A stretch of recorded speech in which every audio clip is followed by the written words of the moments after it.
Hello there everyone, and welcome back to Shogun 2. Last time around, we had a great battle outside of the Matsushima port, or outside the Matsushima port. Yeah, outside, not in the sea, but obviously, but around here I believe. Or no, it was in between here I believe. You know what? The bloody marker is right there. Why didn't I look for that? So we had that battle. And since then, we've been able to gain quite a bit of ground. As you can see here, lots of these towns and settlements has fallen to us. We're starting to build up a second center here for recruiting troops, where I get the sort of the same kind of quality that I get down in my capital, or even better actually, the same quality I would get from recruiting down here from Kagoshima, which has the gunsmith, so we get extra accuracy for our troops. But I didn't want to go too far, since you can see that I've gone quite far. There's probably at least 10 or maybe more settlements that have been taken. So I wanted to go in here and do some battles, and it looks like we've got quite a few good ones, or at least maybe one or two down here, as we've got 2 full stacks moving in. Not that many modern troops. It should be quite easy, I'd say, to break these down.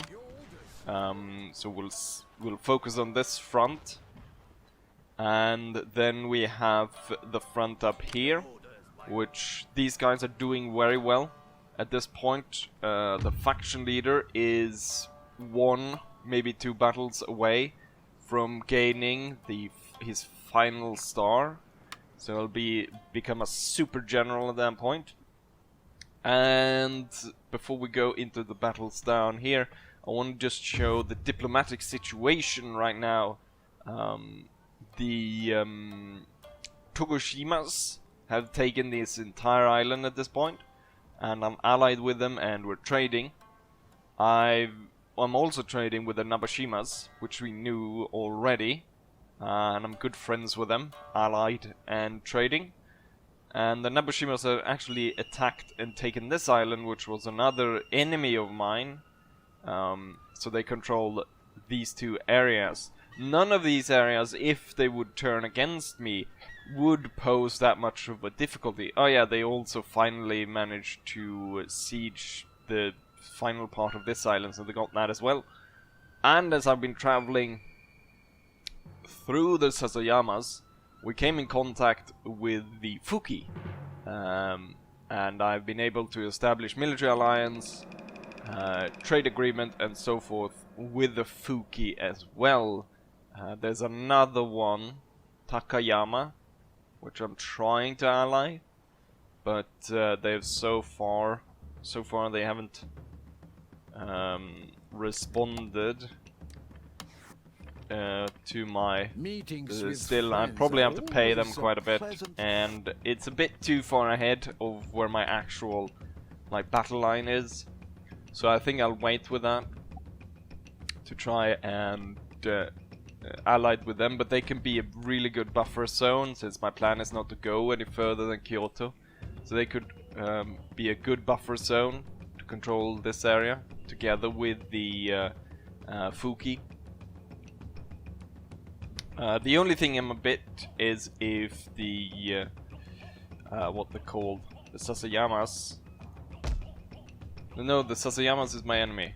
The Nabashimas. If the Nabashimas move further inland, we can see that the Tokushimas has actually landed. You can see one of their armies here. They've actually landed 2 full stacks, and I appreciate their help, but I don't want them to go any further, at least so I control the railway line. So I don't want them to go any further than that. But it's nice that they've landed and that the allies are actually helping. So now we have an idea of what's going on. Oh yes, final thing is I managed to get the modern armament, and we have a place around here which produce iron, which gives basically it's cheaper to recruit artillery from this province, and someone had already built an arsenal here. The only thing I want to do is I will build them up a bit so they've got the extra accuracy before I start recruiting these. So we've got British Armstrong gun and Gatling guns. So we're not going to see Gatling guns for this video, but in the future I'm hoping to set up some Gatling guns, and Armstrongs won't be as interesting, but that with Armstrong guns that'll enable me to recruit more armies. I've also been able to, let's see, not this army, this army. I've been able to capture these Fort 20-pounder cannon batteries, and that's been very useful for Turbeville because I wasn't able to recruit any more cannons, and so now I've got these instead, which is nice. My plan is probably to actually reduce the amount of mountain guns since they don't do any damage to forts. So reduce them and switch them out for Gatling guns. So 1 mountain gun, 1 Gatling gun, something like that. With this said, let's go ahead and draw into battle. What we're going to do is I want this guy to continue forward to take out this one, then retreat back. So we don't want to deplete this guy in the first battle or in the first engagement here. So what I'm going to do is I'm going to take Tuberville down and I'm going to attack these two. This guy's probably going to go ahead and reinforce these, or reinforce my attack here. So that'll be good. We'll be able to smash them from 2 sides. So yeah, let's go ahead and attack. So yes, we do get reinforcements. What I'm going to do is I'm just going to go ahead and switch it out. So you know what, the general doesn't really need to come first. What we need is the mortars and then infantry to come to aid there. So that'll be nice. Actually, we'll take the rifles. That'll be nice. And yes, we've got artillery support, which is shells per volley, 48, which is gonna be, I don't know, that might crash the game, so it's best that I quick save before that. 48 shells, it's gonna be like World War I, we're gonna blow anything. It's orbital strike. Tell the starfighters to open fire upon them. Right, let's go into battle. And here we are on the battlefield. Let's move our troops forward.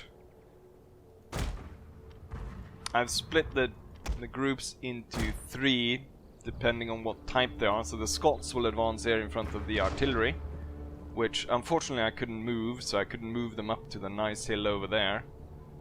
We've got the line infantry moving forwards to take this part of the ridge, and then we have the colonial line infantry that will take this part of the ridge.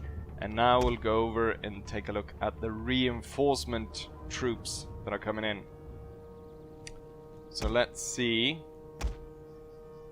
what they have. Well, I'm gonna quickly just take all the line infantry units, and we're gonna quickly try to draw up a line to protect ourselves against the enemy coming forwards. The cavalry will be deployed on the right. The artillery piece that turned up will swing around like that. We've got 1 rifle unit, and he's gonna go even further here. Then we got the general, he's gonna turn here, and you know what, we have more. So we have 2 howitzers. We're gonna see about spreading these cannons out as well at an even pace-ish. And we got 2 units here I forgot about. We're gonna send them over there as well. Cavalry counter-charge. This one looks ready to deploy, so he's gonna deploy.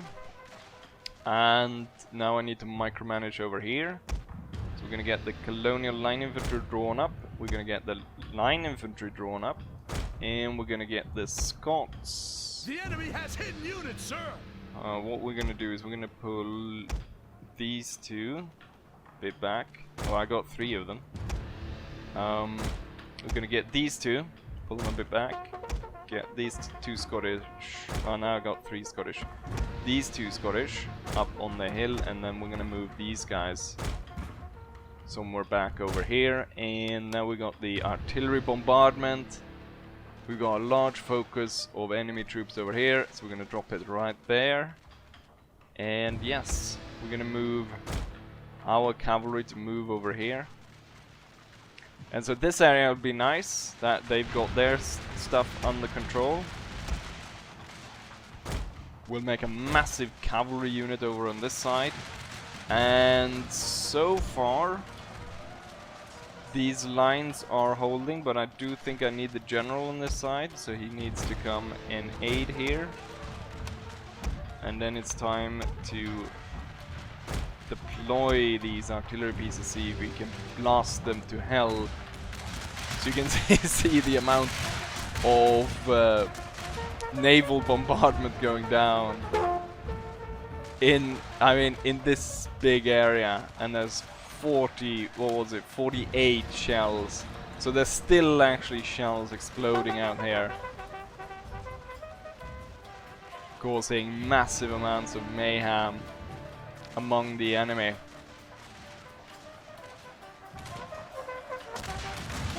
Oh, this unit has kind of come at a bad angle here, and this one's about to get destroyed. I'll tell them to retreat. And I'll inspire these guys, because these guys are going to get in a world of hurt if they continue to hold that position right there. I'm going to see about if I can pull these guys back. Right, deploy, deploy. And with this, it seems like most of this side anyways is done for. We're gonna have the rifles move forward so they can shoot these guys in the back. And then we're gonna swing in to destroy this force right here. And have a few to protect in case these guys move. And the cavalry's ready if they want to charge out. Let's see, the general is fine, and he can actually hold that position, get a few kills. And now we go over to this side where we hold the hill. So it's going to be quite difficult for these guys to try to march all the way up through all this fire. Unfortunately, I cannot really support that well with the artillery. I'm not entirely sure why these guys are not returning fire. I'm going to pull them back a bit, and we don't actually need to extend the units this far on the hill, so I'm going to pull these guys down. So we're going to come around like that. And yes, it looks like I'm pretty safe to say that we are winning the battle, and it's time to send in the cavalry. I've got another one of these, but given the fact oh, this unit was already overrun, so you can turn that way now. You have triumphed over the enemy. Keep up the fire, boys. The enemy doesn't really stand a chance here. It looks as though we're going to be able to kill off most of these guys. Cavalry is pulling through, and we've got mass rout on this side. I think I got a infantry unit together with those guys. We're going to just pull that back. And then the cavalry is going to chase these guys down. The Scots are shooting these guys down, and this is the last enemy unit holding. Oh, and it goes just as I say that. I believe it was a sapper unit. I'm gonna tell all the artillery pieces at this point to hold fire, and so I can chase down the enemy with my cavalry.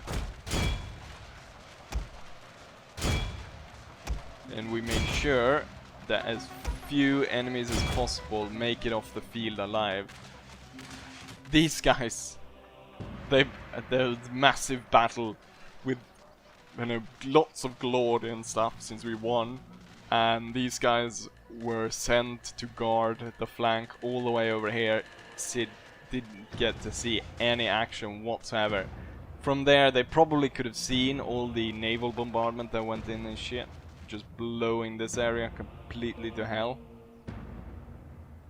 So, looks like a pretty good victory. We had one unit that took a heavy amount of beating, down to 35 or even less men, but good battle nonetheless. Let's go back to the campaign map, shall we? And just quickly here, we've got the statistics of the battle, so we can see that we lost about 1,000 men, 1,200 men to be exact, while the enemy lost more or less everyone.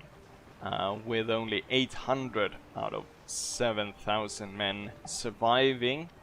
Luckily for me, it looks as though that single infantry unit, let's see where he is, seemed to have survived. There he is, down to 32 men. Highest killer was colonial infantry, so probably the ones furthest on the left up on the hills were able to inflict 471 casualties. No, you know what? This is probably the reinforcement army actually. So the one that stood on the left on the reinforcement army side. Anyways, good battle, and Tuberville increased in rank. Tuberville will continue to hound these guys. Go ahead and chase them down. Make sure that we don't have these guys running around setting fire to farms and stuff. Tuberville gained experience, very nicely done. He already has a piano. General's uniform, effective rally ability or campaign line of sight. I don't really often use that, so it's probably better to be able to see in front of you a bit. And let's see, usually it's something like this, I believe I do. And that's nice. Or, you know what? No, I usually go for... Isn't it something over here where I can... Huh, no. Right, anyways, good battle over there. That's for the reinforcement army to advance and attack this one. And we're gonna get to blast this one as well. Oh! I hadn't blasted them. Okay, now the battle's gonna be even easier because I've just blasted the army and killed quite a few men. I think they boosted that for the mod. Normally, I can't remember that I've ever took so many men out of units like that. So I think we had one, like this spear guy. Yeah, they normally have 300 men, and they lost about 200. So that's a pretty big battle there. But anyways, let's move forwards and strike them.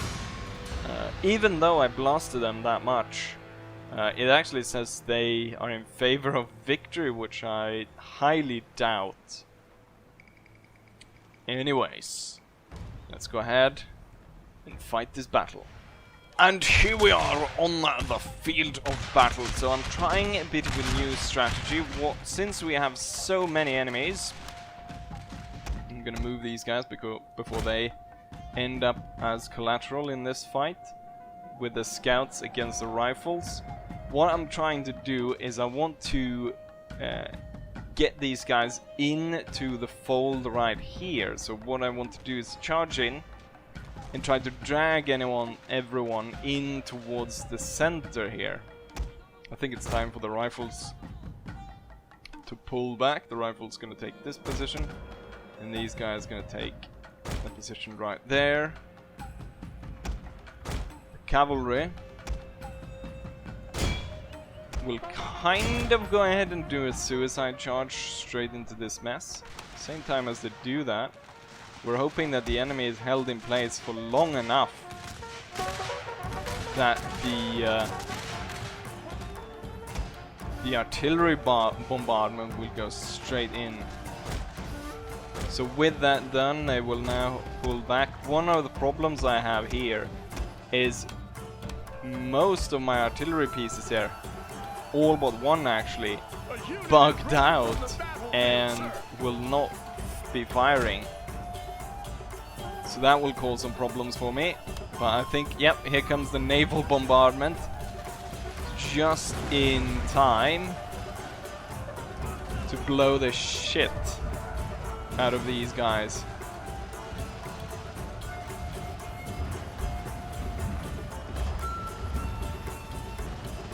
Seems like there are quite a few of them. We're able to pass through it though.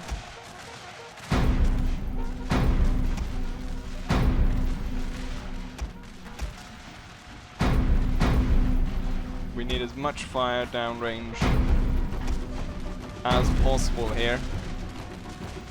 Looks like the enemy is going to focus in on this side. Ooh, cavalry unit. Keep pulling back.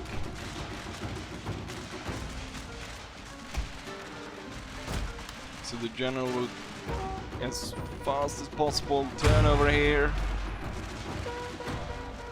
Inspire these units. And we have got a few seconds left, and we can bring in another barrage there, and we want to put it ahead of us, so right there.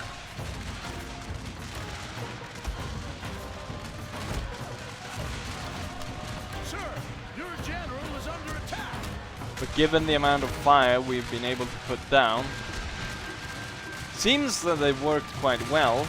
Only that cavalry unit was the only unit that got even close. Oh, did I set these guys to fire by rank? That looks pretty cool. I thought I'd set them to kneel rank fire.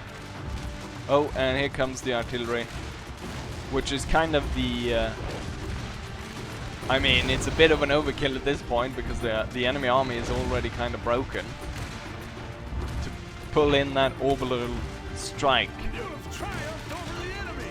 But we need to do this kind of orbital strike beforehand, before I send in the Space Marines. This unit though is holding on and is kind of shredding that unit on the side. That was not 48 shells that came in through that attack though. So these guys suffered quite heavily through the fight. Oh, we've got one unit all the way back here. It's a sneaky scout unit falling back. Oh, what happened to my cannons? Where did they go? They just disappeared. Strange tidings, my lordship.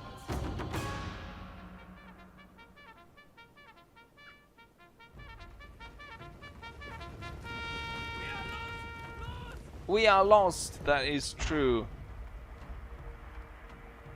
Utter destruction. This was the only place where they actually came into contact with us. The only problem here was, I guess I pulled too far back, or I didn't make maybe what you need to do is make a main line, then you need to hide the flanks and then pull in the flanks once the enemy gets close. But absolute massacre on the enemy side. Did he even get to these guys? Very nice. Now I think this will actually be the end of the video, so I hope you guys enjoy this, and hopefully I'll see you guys for the next one. Bye.